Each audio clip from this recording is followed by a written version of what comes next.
Sri Joseph Vijay எனும் நான்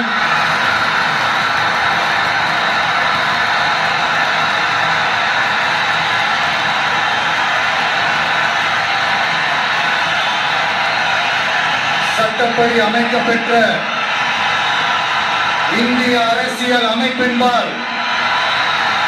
உண்மையான நம்பிக்கையும் மாறா பற்றும் கொண்டிருப்பேன் என்றும்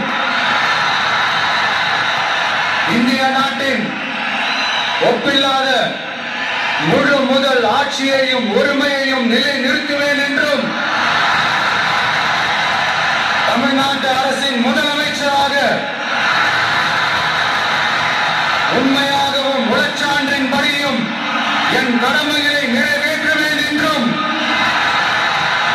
அரசியல் அமைப்பிற்கும் சட்டத்திற்கும் இணங்க அச்சமும் ஒருதலை சார்பும் இன்றி விருப்பு வெறுப்பை விலக்கி பலதரப்பட்ட மக்கள் அனைவருக்கும் நேர்மையானதை செய்வேன் என்றும் ஆண்டவன்